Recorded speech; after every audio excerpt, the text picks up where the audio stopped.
পেয়ারা গাছও, কিছুটা সামনের থেকে ফলমূল ও অন্যান্য গাছ, তারপর বাড়ির বারান্দার দরজা। দাদু, আমি তোমার কাছে বসে পড়ি। এখানে কাদাও নেই, যাও তুমি ঘরে যেয়ে পড়ো দাদা। না দাদু, আমি তোমার এখানেই পড়বো। নাতির কথা আর ফেলতে পারলেন না জাহানারা বেগম। পড়ুক বসে এখানে। তিনি এক মনে রাঁধতে থাকলেন। সবে ডাল নামিয়ে মাছ চড়িয়েছেন, অমনি আবার বৃষ্টির ফোঁটা পড়তে শুরু হলো। জাহানারা বেগম নাতিকে বললেন, তুমি ঘরে চলে যাও, আমি রান্না নিয়ে আসতেছি। এখানে থাকলে বৃষ্টির ছিটা লাগবে শরীরে, জ্বর আসবে। নাতির উত্তর না পেয়ে পিছন ফেরেন জাহানারা বেগম। তবে তিনি অবাক হন, নাতি নেই। ভাবেন ছেলেটা কখন গেল, খেয়ালই করলাম না। যাকগে, ভালো হয়ে গেছে, নয়তো বীজে কাক হয়ে যেত। রান্নাঘরটা পরের বার বড় করা দরকার, ছেলেকে বলা লাগবে। কাজে মন দেন জাহানারা বেগম। তবে তার কেন যেন মনে হতে লাগে কেউ তার দিকে তাকিয়ে আছে এক দৃষ্টিতে। কেমন অদ্ভুত অনুভূতি, অস্বস্তিকর। বারবার তিনি বাড়ির বাউন্ডারির দরজার দিকে তাকাচ্ছেন। মনে হচ্ছে বাউন্ডারির ওপাশ থেকে দৃষ্টি তীরটা তার দিকে আসছে। কি অদ্ভুত, ওখানে আবার এত রাতে কে থাকবে এ জনশূন্য গ্রামে? মাছ রান্না হয়ে আসলে ভাত বসিয়ে দেন জাহানারা বেগম। ছেলেকে দুপুরের ভাত দেওয়া যাবে না, বেচারা এতদিন পর বাড়ি আসবে, একটু যত্ন না করলে হয়? শহরে থাকতে থাকতে দেখা যাবে আবার বকের মতো শরীর নিয়ে ফিরবে। প্রতিবার এমনই করে ছেলেটা। ওখানে নাকি মেসের কোন খালা রান্না করে দিয়ে যায়, একটুও স্বাদ লাগে না। খাবার স্বাদ না হলে কি শরীর হয়? এক মনে ভেবে যাচ্ছেন তিনি। অমনি মনে হলো কেউ যেন তার সেই বাউন্ডারি দরজার সামনে শব্দ করলো। তিনি কান পেতে শুনতে চেষ্টা করলেন। কেউ একজন মাত্রই বলল দরজা খুলতে। মহিলা কণ্ঠ, খুবই পরিচিত, এই গ্রামেরই। তবে মনে করা যাচ্ছে না ঠিক কার কণ্ঠ ওটা। অগত্যা এগিয়ে গিয়ে দরজাটা খুলে দিলেন জাহানারা বেগম। তবে তিনি বেশ অবাক হন এটা দেখে যে আশেপাশে যতদূর চোখ যায় কেউ নেই। ভাবেন মনের ভুল, বয়স হচ্ছে তো, বয়স হলে নাকি মানুষ যা তা কল্পনা করতে শুরু করে। সে যাগ্গে। জাহানারা বেগম এসে চুলা থেকে ভাত নামিয়ে দুধ বসালেন। ভাতের মার সংরক্ষণ করা হচ্ছে একটা বাসনে। এগুলো ছাগলের বাচ্চাদের দিবেন জাহানারা বেগম। কিছুদিন আগে ওপাড়া থেকে একজোড়া ছাগলের বাচ্চা কিনে এনেছেন তিনি। লম্বা লম্বা কানওয়ালা ছাগল জোড়া, দেখতে বেশ সুন্দর। দুটোই সোনালী কালো রঙের। দুধ হয়ে গেলে সেসব সহ ঘরে ফিরেন জাহানারা বেগম। রাদিন বিছানায় বই খাতার উপরে ঘুমিয়ে গেছে। মা হারা কি নিষ্পাপ ছেলেটা দেখো, কেমন জাতের মেয়ে মানুষ অমন ফেরেস্তার মতো ছেলেটাকে ফেলে আরেক বেটার সাথে চলে যেতে পারে। ছি! ঘৃণার পাশাপাশি হৃদয়টা যেন অজানা কষ্টে ভার হয়ে ওঠে। তিনি রান্না করা পাতিলাগুলো রেখে এসে নাতির বইপত্র টেবিলে রেখে নিজেও শুয়ে পড়লেন নাতির পাশে। রাত খুব হয়েছে, ছেলে কখন ফিরবে কে জানে। একটা কল করা উচিত, কিন্তু তিনি কল করতে পারেন না। এক জায়গায় কল দিলে আরেক জায়গায় চলে যায়, শুধু কল ধরতে পারেন। অগত্যা চোখ বুজে ঘুমের দুনিয়া হারিয়ে গেলেন তিনি। সময় ঠিক কটা জানে না জাহানারা বেগম। তবে মনে হয় না ফজরের আজান দিয়েছে। বাইরে ঝড় বইছে খুব। সেই ঝড়ের মধ্যে ছেলের ডাক শুনে ঘুম ভেঙেছে তার।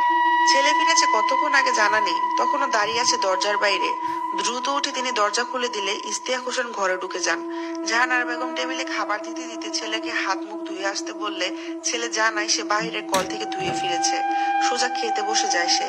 হ্যাঁ বাবা, ওখানে কেমন আছিস তুই? কোনো সমস্যা হচ্ছে না তো?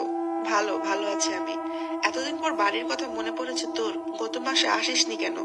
ব্যস্ততা বেশি ছিল মা, মাথাটা খুব ব্যথা করছে আজ। ওহো, সে কখন থেকে জার্নি করছিস? ব্যথা তো করবেই। দ্রুত খাবার খেয়ে ঘুমাতে যা। ইস্তিয়াক হোসেন খাবার খেতে খেতে কেমন অদ্ভুত দৃষ্টিতে ছেলের খাটের দিকে তাকিয়ে দেখছেন। তুই আসবি জানার পর থেকে খালি জিজ্ঞেস করছিল আর কতক্ষণ পর আসবি। ওকে ডেকে দিতে বলেছিল। ডাকো তবে। থাক, ঘুমা, কাজ সকালে দেখিস। দিনে তো ঘুমাই না, সারাদিন দৌড়াদৌড়ি করে জানিস। খাবারও খেতে চায় না, জোর করে খাওয়ায় যতটুকু। তুই একটু বুঝিয়ে বলে যাস কেমন? তোর কথা তো মানে। সমস্যা নেই, ডাকো। কি বিপদ? আচ্ছা ডাকছি। নাতিকে ডেকে বাবা আসছে বলতে রাদিন এক লাফে উঠে যায়। উঠে সোজা বাবার কোলে এসে বসে। বাবা ইস্তিয়াক হোসেন ছেলের শরীরে হাত বুলিয়ে দিতে থাকে। ততক্ষণে খাবার খেয়ে হাত ধুয়ে নিয়েছেন তিনি। ও কি আজকে তোর সাথে থাকবে? থাক, আমার সাথেই থাকো। আচ্ছা, আমি তোর ঘর পরিষ্কার করে গুছিয়ে রেখেছি, যা তবে ওকে নিয়ে যা। আচ্ছা।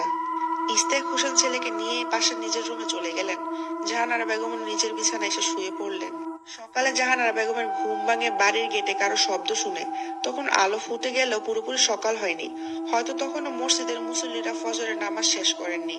বৃষ্টির মৃদু ফোঁটায় ভিজে ভিজে যে বাড়ির গেটের দরজা খুলে গিয়ে দেখতে পান কাক ভিজা হয়ে ছেলে দাঁড়িয়ে আছে ব্যাগ হাতে। ছেলেকে দেখে তিনি থমকে যান। আপন মনে ভাবনার দুনিয়া হারিয়ে যেন কিছু একটা ভাবতে থাকেন তিনি। ছেলের ডাকে হুঁশ ফিরলে ছেলে ব্যাগ হাতে দিয়ে কলের দিকে আগাতে থাকে। মা কল চেপে দিচ্ছেন আর তিনি হাত পা ধুয়ে পরিষ্কার হয়ে নিচ্ছেন পুরোপুরি। মা বলতে শুরু করলেন, কাল রাতে স্বপ্নে দেখেছি যেন তুই আসলি, এসে আমার সাথে কথা বলে খাবার খেয়ে তোর ঘরে ঘুমাতে গেলি রাদিনকে দিয়ে। আমার এতক্ষণে মনে হলো সেই আমি ঘরেই ছিলাম। ইস্তিয়াক হোসেন হাসতে থাকেন।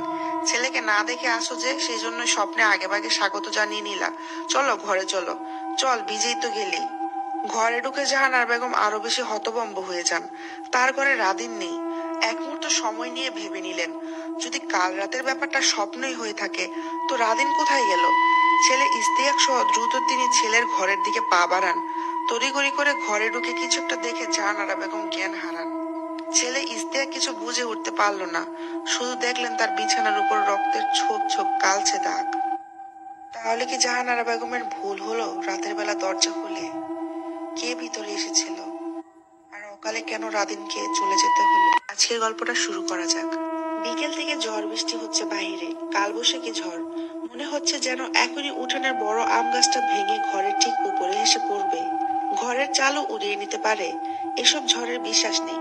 কদিন আগে বাড়ি শুদ্ধ নতুন টিন লাগানো হয়েছে, এখন যদি চাল উড়ে যায় হবেটা কি, ভাবছেন জাহানারা বেগম। জাহানারা বেগমের বাড়িতে আছে কেবল তার 8 বছর বয়সী নাতি রাদিন এবং রাদিনের বাবা ইস্তিয়াক হোসেন। ইস্তিয়াক হোসেনের অবশ্য বাড়ি থাকে না, তিনি থাকেন ঢাকায়। সেখানে এক স্কুলের ইংরেজি শিক্ষক তিনি। বিবাহিত ছিলেন, তবে বছরখানেক আগে দুজনের বিচ্ছেদ হয়েছে। তারপর থেকে রাদিন দাদির সাথে থাকে। দাদিকে খুব ভালোবাসে ছেলেটা, দাদিও। বাইরে থেকে এশার আজান শোনা যাচ্ছে। জাহানারা বেগম ঘরের মেঝেতে হারিকেন জ্বালিয়ে বসে বসে মাছ কাটছেন।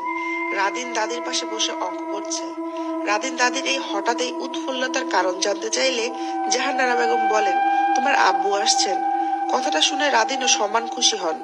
খুশি মনে বারবার জিজ্ঞেস করছে, আর কতক্ষণ পর আসবে দাদু, আর কতক্ষণ?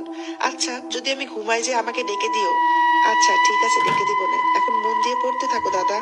কিছুক্ষণ আগে ছেলে মোবাইল কলে জানিয়েছে সে ট্রেনে আছে, বাড়ি ফিরছে। ছেলের বাড়ি ফেরার খবরে জাহানারা বেগমের এই খুশি, আর তাই তিনি এই অবেলায় রান্নার প্রস্তুতি নিচ্ছেন।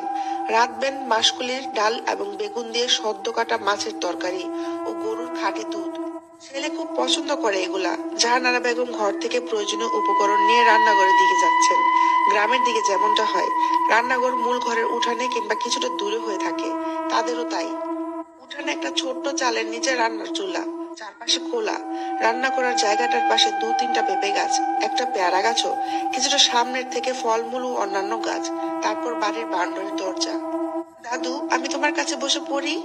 এখানে কাদা অনেক, যাও তুমি ঘরে যেয়ে পড়ো দাদা। না দাদু, আমি তোমার এখানেই পড়বো। নাতির কথা আর ফেলতে পারলেন না জাহানারা বেগম। পড়ুক বসে এখানে। তিনি এক মনে রাঁধতে থাকলেন। সবে ডাল নামিয়ে মাছ চড়িয়েছেন, অমনি আবার বৃষ্টির ফোঁটা পড়তে শুরু হলো। জাহানারা বেগম নাতিকে বললেন, তুমি ঘরে চলে যাও, আমি রান্না নিয়ে আসতেছি। এখানে থাকলে বৃষ্টির ছিটা লাগবে শরীরে, জ্বর আসবে। তিনি বাড়ির বাউন্ডারির দরজার দিকে তাকাচ্ছেন। মনে হচ্ছে বাউন্ডারির ওপাশ থেকে দৃষ্টি তীরটা তার দিকে আসছে। কি অদ্ভুত, ওখানে আবার এত রাতে কে থাকবে এ জনশূন্য গ্রামে? মাছ রান্না হয়ে আসলে ভাত বসিয়ে দেন জাহানারা বেগম। ছেলেকে দুপুরের ভাত দেওয়া যাবে না, বেচারা এতদিন পর বাড়ি আসবে, একটু যত্ন না করলে হয়? শহরে থাকতে থাকতে দেখা যাবে আবার বকের মতো শরীর নিয়ে ফিরবে। প্রতিবার এমনই করে ছেলেটা। ওখানে নাকি মেসের কোন খালা রান্না করে দিয়ে যায়, একটুও স্বাদ লাগে না। খাবার স্বাদ না হলে কি